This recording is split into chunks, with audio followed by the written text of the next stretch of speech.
Hello bro, good evening. நம்ம இந்த வீடியோல என்ன பார்க்க போறோம் அப்படின்னா, நீங்க ஆல்ரெடி கேட்டிருந்தீங்க. நம்ம கம்பெனியில ஸ்டாண்டர்டா சில டூல்ஸ் பயன்படுத்துவாங்க. அந்த டூல்ஸ நம்ம திருப்பி திருப்பி கிரியேட் பண்ணாம, ஒரே டைம் கிரியேட் பண்ணி, அதுக்கப்புறம் ஸ்டாண்டர்டைஸ்டா அந்த டூல்ஸ யூஸ் பண்ண முடியுமா அப்படின்னு கேட்டிருந்தீங்க. அது எப்படி அப்படின்றத பார்க்க போறோம். ஸோ முதல்ல வந்து நான் என்ன பண்ணிக்கிறேன் அப்படின்னா, ஒரு மாடல் எடுத்துக்கிறேன். சும்மா நாலேஜஸ் டூல் லைப்ரரியிலயும் போய் கிரியேட் பண்ணிக்கலாம். ஸோ நான் என்ன பண்றேன்னா, உங்களுக்கு ஜஸ்ட் தெரியணுன்றனால ஒரு ஆப்ரேஷனுக்குள்ள போயிட்டு ஜஸ்ட் டூல் பேஜ் போறேன். நம்மகிட்ட என்னென்ன இருக்கோ அதெல்லாம் ஒரு டைம் சேவ் பண்ணிக்கிறேன். இப்போ புல்மில் இருக்கு. என்கிட்ட வந்து 32 R.8 இருக்கு. ஃபினிஷ். அதே மாதிரி என்கிட்ட ஒரு 25 இருக்குது. 25 R.8. இதுல வந்து உள்ள போயிட்டு இங்கே ஃபீட் ஆர்பிஎம் பிளஞ்ச் ரேட் எல்லாம் கொடுத்துருங்க ஒரே டைம். ஏன்னா ஒரு ஒரு டைமும் நீங்க போய் அட்ஜஸ்ட் பண்ணிட்டு இருக்க வேண்டாம். ஸோ அதுக்கப்புறம் என்கிட்ட 20 ஒரு R.8 இருக்கு. யூ ட்ரில்ஸா இருந்தாலும் இதே மாதிரி புல்லாவே கிரியேட் பண்ணிக்கோங்க. ஏன்னா வி ட்ரில்ஸ்ல அந்த மாதிரி வராது. ஸோ என்கிட்ட வந்து ஒரு 18 டயா ட்ரில்லு. சும்மா கார்னர் ரேடியஸ் 90 டிகிரி இன்சர்ட்னால கொடுக்குறேன். ஸோ இந்த மாதிரி டூல்ஸ் என்னென்ன இருக்கோ எல்லாத்தையும் கிரியேட் பண்ணிட்டு நம்ம இங்க இந்த டூல் மேல கிளிக் பண்ணிட்டு right click save tool to library அப்படின்னு போயிட்டு இங்க நமக்கு என்ன லைப்ரரி இப்போ மை டூல்ஸ் ரிவிஷன் 1 அப்படின்னு போடுங்க. ரிவிஷன் 1ன்னா இப்போ கரண்டா இருக்கிறது. நாளைக்கு ஏதாவது புது டூல் வந்துச்சுன்னா ரிவிஷன் 2ன்னு மாத்திடுங்க. அப்போ பழைய லைப்ரரியில இருக்கிறத டெலிட் பண்ணி விட்டு புது லைப்ரரிக்கு ஆட் பண்ணிக்கலாம்.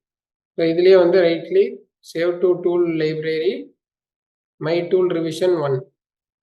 இதே மாதிரி இதுலயும் போயிட்டு save to tool library my tool revision 1. So right click save tool to library my tool revision 1. நம்மளுக்கு எதுல வேணுமோ சேவ் பண்ணிக்கோங்க. இப்போ நான் என்ன பண்றேன், இதை க்ளோஸ் பண்ணிக்கிறேன். Right click mill tool path contour chain இதுல இருக்கும்னு நினைக்கிறேன் நம்ம கிரியேட் பண்ணது. ஸோ இருக்குது. இப்போ நம்ம கிட்ட எதுவுமே இல்லைன்னு வைங்களேன், டெலிட் டெலிட் டெலிட் டெலிட். இப்போ நான் இதை என்ன பண்றேன்னா ரைட் கிளிக் பண்ணிட்டு செலக்ட் லைப்ரரி டூல் அப்படின்னு போனீங்கன்னா உங்களுக்கு இதுல காட்டும். இதுலயும் வந்து நீங்க ஓப்பன் கொடுத்துட்டு நீங்க என்ன பண்ணிக்கலாம், மை டூல்ஸ் ரிவிஷன் அப்படின்னு போயிட்டு இந்த டூல் கொடுத்துட்டு ஓகேன்னு கொடுத்தீங்கன்னா இப்படி வரும். ஆனா இந்த மாதிரி எனக்கு செலக்ட் பண்ண வேண்டாம் அப்படின்னா இதை கொடுத்துட்டு இதை விட்டுட்டு ஸோ இதுக்கப்புறம் வந்து செலக்ட் டூல் டு லைப்ரரி அதே மாதிரி போய்க்கோங்க. ரைட் கிளிக் டூல் மேனேஜர் இப்படி இருக்குங்களா, டூல் மேனேஜர்ல கீழே இந்த ஓப்பன் ஒரு சிம்பிள் இருக்கும். இந்த ஓப்பன் கொடுத்துட்டு மை டூல் ரிவிஷன் 1ன்னு கொடுத்துட்டீங்கன்னா இந்த மை டூல் ரிவிஷன் 1ல இருக்கிறது எல்லாமே வந்து. இப்போ நான் இந்த டூல் எல்லாத்தையுமே நான் சில டைம் யூஸ் பண்ணுவேன். எல்லாத்தையும்னா கண்ட்ரோல் அமைத்தி செலக்ட் பண்ணி இந்த அப்புன்னு இருந்ததுன்னா மிஷின் குரூப் காப்பி பண்ணுன்னு கொடுத்துட்டீங்கன்னா மேலே மிஷின் குரூப் காப்பி ஆயிடும்.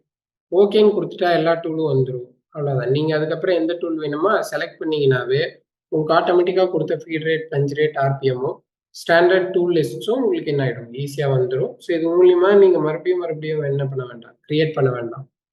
இது உங்களுக்கு ஒரு நிறைய நல்ல டைமிங்கும் எல்லாம் உங்களுக்கு சேவ் பண்ணி கொடுத்துக்கும். ஏன்னா ஃபீட் ரேட் அட்ஜஸ்ட் பண்ணுறது, கிரியேட் பண்ண கட்டுரையை திருப்பி திருப்பி கிரியேட் பண்ணுறது எல்லாமே நம்மளுக்கு வந்து என்னது அன்னெசரியானது தான்.